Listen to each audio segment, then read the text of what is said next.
Welcome back to Proxy, everybody, and today we're going to be looking at the core rules updates and the FAQs for Pariah Nexus that just got released.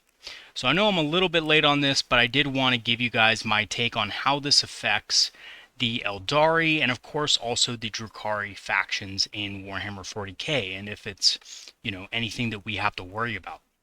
So what I will say is, looking through this, a lot of the cheese that people were doing is now gone. They have basically written out skimmers and grav tanks and basically any model with a flying base, their ability to essentially cheese the game. So that is good. Now, I will kind of go into the specifics of that later when we actually talk about the rule, but I think that's good for the game. I thought that, it was a very cheesy maneuver what people were doing, and of course, having it fixed, at least partially, is a good thing. Alright, so let's go ahead and go through this. We're just going to cover the new stuff because we've already covered all the old stuff. We're going to go straight to this right here, moving units. Now, I'm going to go ahead and enlarge this for you because I want you guys... Oh, that's terrible quality. I want you guys to kind of understand this a little. And basically, moving units means that while a model... Now, this is the important part here. Excluding vehicle models that do not have the walker keyword is moving in a straight line. It can be moved through any space its base can fit through. Now, they give us an example here. Now, previously, this could also technically apply to skimmers like the Raider or the Wave Serpent or Falcon, which were able to move their flying base through a piece of terrain and thus kind of get around the actual terrain pieces. That is no longer the case. And the reason for this is because it excludes vehicle models that do not have the walker keyword. So if it has the walker keyword, you're good. If it doesn't, then you're going to have to follow the normal rules and basically use the hole to determine whether or not you can fit through a space. So in this example, a Wave Serpent would not be able to fit through here because the gap is too small. You'd have to go around. That does affect skimmers in, not so great of a way, but it was kind of cheesy that a big model like a Falcon or a Grav Tank could go through a small gap like this, and, a Rhino, for example, could not. So I definitely understand why they put this in here, because people were cheesing that to the absolute maximum. Yeah. Okay, so that's the first change. Now the second change is to pivot values. Things like the Raider has a pivot value of 2. This means that this applies to Wave Serpents, Falcons, Ravagers. Any model, vehicle model, with a base like this has a pivot value of 2 inches, which is fine. And actually, the rules, like I said before, are still better than they were before for vehicles and skimmers in particular. Especially with the high movement values that skimmers have, having 12 inches of movement in which you can pivot any which way you want is still a buff over what we had in Leviathan. Now they also go over that non-monster, non-vehicle models on oval bases have a pivot value of 1. This helps out Yvraine a little bit. She's on an oval base. And that's basically it. Doesn't really affect anything else. Now you might be wondering, well, what about jet bikes? Now, jet bikes are on a round base, so they don't have to worry about this. And they're not vehicles. So vehicle models on a round base that is wider than 32 millimeters with a flying stem or hover stand have a 2. But again, they're not vehicles, so we don't have to worry about jet bikes. So Shroud Runners, Shining Spears, Wind Riders don't have to worry about that. All other types of models have a pivot value of 0. Now, all measurements are done from the bases when it comes to your jet bikes, your Wind Riders, your Shroud Runners, etc. So they don't have a pivot value. You don't have to worry about that. I heard some people saying that now, they might have a pivot value. They don't. That's only vehicle models. Okay, moving on. They kind of go over some pivoting rules and stuff like that. Pretty self-explanatory. You spend the 2 inches for pivot, and then you can pivot as many times as you want for free.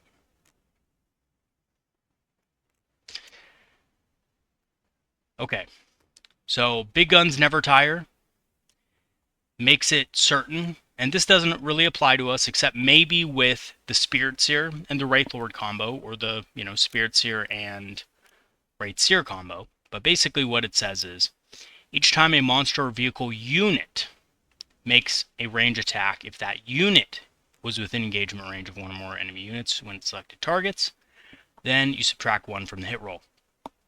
Basically what that means is, if you are in combat with your Wraith Lord and Spirit Seer, then you still have to follow the normal rules for big guns never tire, right? It is a vehicle and monster unit, so therefore you have to subtract 1 from the attack's hit roll if you make a ranged attack while within engagement range. So that one's pretty self-explanatory. I think most people were playing that way anyway, but some rules mongers were maybe arguing that you didn't have to because it wasn't a, I guess there was one monster in the unit and one infantry model, so things got kind of a little bit hairy there. Weapons with the Tauren ability cannot be fired using the indirect fire ability, so, we never had to worry about that anyway, but they're making it, basically making it clear here, if you have both abilities, you have to choose which one you use.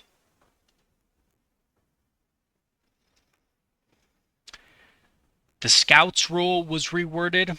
Basically, and let's just read through this and then we'll go ahead and talk about it a little bit. So, some units have the Scouts move, with the exception that when making that move, the distance moved by each model in the unit can be greater than that model's movement characteristic, as long as it is not greater than their Scout move. Dedicated transports can make use of any Scouts moves listed in their abilities, or Scouts moves that a unit that starts the battle embarked within that dedicated transport model has. So this is basically the same thing as before, right? They haven't changed this one bit, regardless of how that embarked unit gained this ability, right? So that just means that sometimes an attached character will give Scouts to the unit. This doesn't apply to Eldar, this doesn't apply to Dark Eldar, but for other factions, if they have an ability that allows them to have Scouts, then when they embark in that transport, they still have the Scouts rule, essentially. And I think that's almost it, right? If a stratagem is used in the command phase, does not explicitly state that it is used in the battle shock or at the end of the command phase, it is always used in the command step. Yes, okay. All right, so they're kind of saying it right there. If a stratagem targets one or both, okay, so this isn't going to affect us either, but basically if a stratagem affects multiple units, can you use an ability to modify the stratagem CP cost? The answer is yes. Right? If stratagem targets 2 or more units from my army, can I use an ability to modify the stratagem CP cost? Yes, which makes sense. You should be able to use your abilities. Reserves, there is a clarification on the limits placed on reserves and strategic reserves, and they just say strategic reserves units are also reserves units. As such, any restriction placed on reserves by a mission pack also apply to strategic reserves. Do units in reserves meet the requirements for being eligible to shoot? Yes, units in reserves are eligible to shoot. However, unless at least one model in the unit has an eligible target for one or more of its ranged weapons, that model cannot be selected to shoot. Okay, so let's kind of go into this a little bit, because there were some people who were saying things like, does this mean units can shoot from reserves? No, they can't. They can be targeted with certain things, probably, is what GW is trying to mention here, but they cannot shoot themselves, because you cannot measure a distance from reserve. If you are in reserves, you cannot shoot something on the board. Now, as for the Death Strike missile launcher, my reading of that is that the Death Strike needs to remain stationary for it to be able to fire. Cannot move. If you are in reserve, you cannot count as having remained stationary as per the core rules. So if you can't remain stationary in reserve, then you can't fire the Death Strike missile. I'm not really sure why this was put into place. if somebody wants to refer me in the comment section as to why they have this ruling, it's definitely not something that affects Eldar, I know that, but you can go ahead and let me know in the comments. I really don't know the purpose of this, actually. Because as far as I know, there's no unit that can shoot from reserves. And even if you just count as eligible to shoot, there's not really much of a reason for that unless you're scoring objectives and things like that, so I just don't know. Okay, clarifications on transports. When a transport is in reserves, right, so let's go and read this. A transport arriving from strategic reserves must be set up wholly within 6 inches of a battlefield edge. Does this also apply to units that disembark from the transport in the same turn? Actually, no. Such units disembark normally, provided they're all set up more than 9 inches horizontally away from all enemy units. This is a big buff for using stuff within strategic reserve. As long as you're outside of 9 inches of enemy units, then you don't have to be wholly within 6 inches of a battlefield edge. Only the transport itself has to be within 6 inches. And then when the unit disembarks, as long as it's outside of 9, you're good. So that is cool. Okay, when a transport with multiple embarked units is destroyed, do all of those units have to disembark before rolling for mortal wounds? Yes, that does also make sense. When a transport with multiple embarked units is destroyed, who decides the order in which those units disembark? The transport's controlling player decides, of course. Okay, and this is just saying, you know, if a transport is allowed to split a unit before the battle, how do you allocate the points? It's just half and half, right? So if you have a unit of Coprolite Warriors, they're 110 points, so each unit will be 55 points counted towards your reserve limit. I think most players already knew that.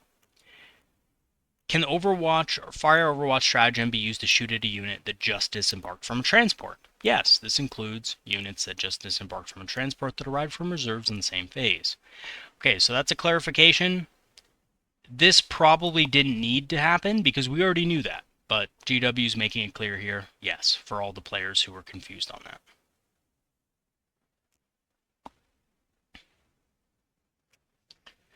This is just for models that are too large to be able to be set up from strategic reserve. It just says during a turn in which a large model is set up on the battlefield, that model's unit cannot do any of the following: make a normal move, advance, fall back move, you know, remain stationary, blah, blah, blah, make attacks with ranged weapons.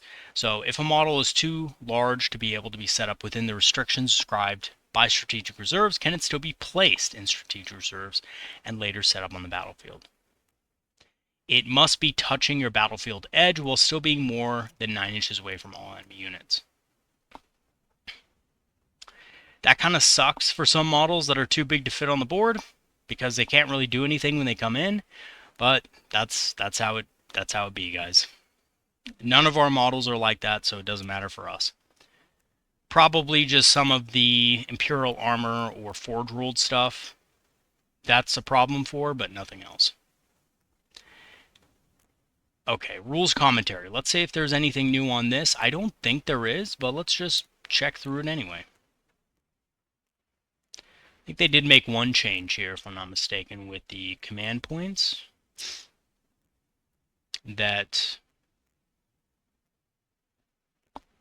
Oh, this is a big one. Okay, so ruins invisibility. Alright, so we know all the other stuff about ruins, but they added this. For the purposes of visibility, into or through a ruin, visibility to and from such a model that overhangs its base is determined only by its base and parts of the model that do not overhang its base. Okay, so what this means basically, guys, is that units like Wind Riders and Wave Serpents and other things, right, for the purposes of visibility, into or through a ruin, which is obscured, your visibility is only determined by the base.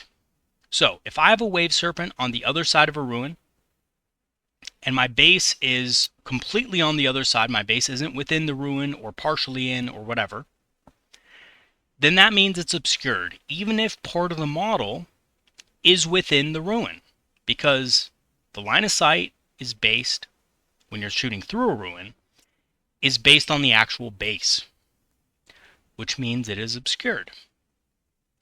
This is a big buff. This gives our Wave Serpents and Falcons a little bit more room to maneuver in the beginning of the game, and they'll have a little bit more distance while still remaining safe from enemy fire. So this is a massive buff, actually, guys. Especially for Eldar, Dark Eldar. I would even say more so for Eldar because our, skimmers are bigger. Even for things like Wind Riders, this is how I kind of thought it worked anyway with Wind Riders and Shroud Runners and stuff like that, as long as your base was behind, because there was no rule for measuring to the hull of a jet bike, right? If you could see the jet bike, you could shoot it, but if its base was behind obscuring terrain, because all distances were measured to and from the base, that meant that, you were out of line of sight if you were behind the ruins.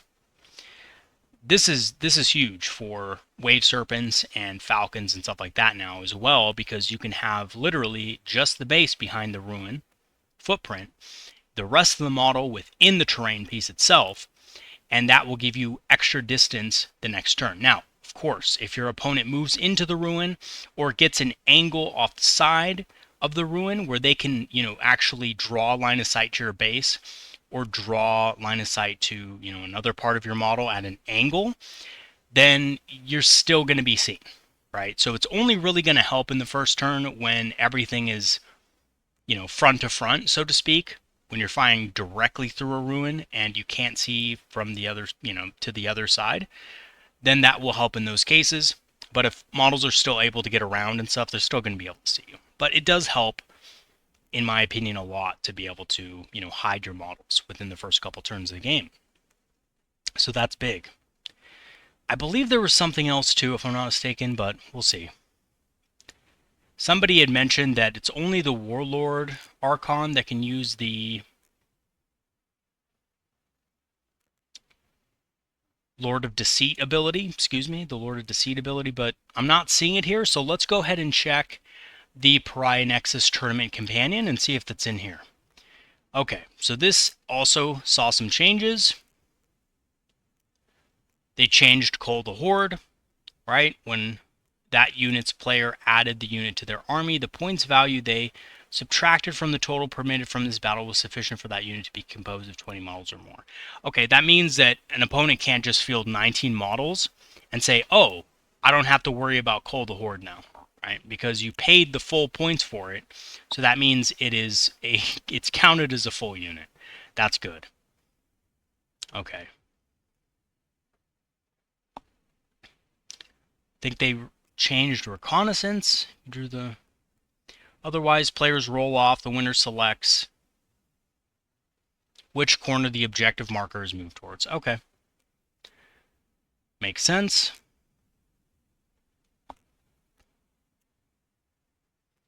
Burden of Trust was changed a little bit, or, kind of clarified. The player going first can score victory points for guarding an objective marker they control at the end of their opponent's second, third, fourth, and fifth turn. The player going second can score VP for guarding an objective marker at the end of their opponent's third, fourth, and fifth turn.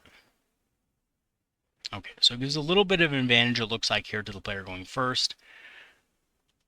But there you go. Okay. Not much has changed. It doesn't look like they changed all that much here. Yeah.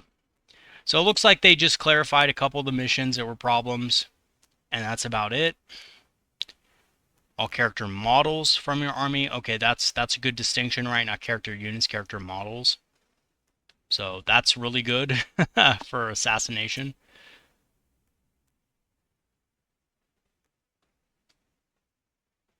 I think this is assassination anyway. Yeah, that has to be assassination. Okay.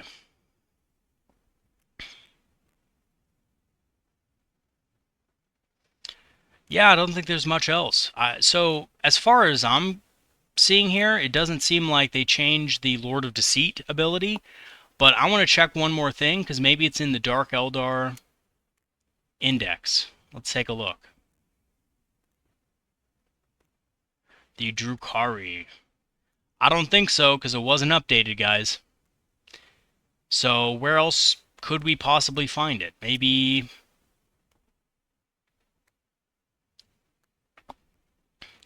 We're not going to find it in Imperial Armor or Legends.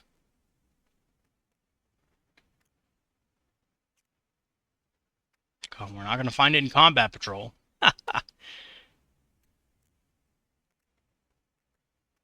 Additional rules, perhaps? Nope. Nope, we're not going to find it. Okay, so I think I previously stated in another video, I was talking to Exile about it, and we were kind of looking at that in particular, and we basically, well, he told me that the Lord of Deceit ability was only for the Warlord. Now, I don't see any place where it clarifies this. If you guys know where it clarifies that it's only the Warlord, let me know in the comment section. Otherwise, if it's not anywhere, if it's not part of the updates, then that means that Archons are all still going to be able to benefit from it, which is a big buff for Ynnari, and it's certainly a great buff for the Drukhari as well, although, you know, we did see some nerfs with vehicles. So yeah, those are the updates. Pretty straightforward, but it does help our faction quite a bit, I think, especially with the new ruling on ruins and line of sight with bases, which I think is really cool. We did, of course, the cheese got fixed with the pivot rules and stuff like that, which is good. That was a good change for the game, but it's, you know, it kind of got replaced with another little bit of cheese with the ruins and being able to draw a line of sight to them. So I think that does help the Eldar, especially if they want to run more skimmers. I think we might see more skimmer armies appearing, more triple falcons, which I always thought were good anyway and easy to hide enough. But, you know, we might see more of those and so forth. So yeah, that's it. Those are the changes. Wanted to go over that with you guys and let you guys also know that I'm going to be having a couple more videos come out later this week. Wraith Knight, look forward to that. Also look forward to an Aeldari index review for Pariah Nexus. I'll also probably try to do a Drukhari index review as well. I will also mention the Ynnari within those two reviews. Okay, so last couple things. I also want to let you guys know that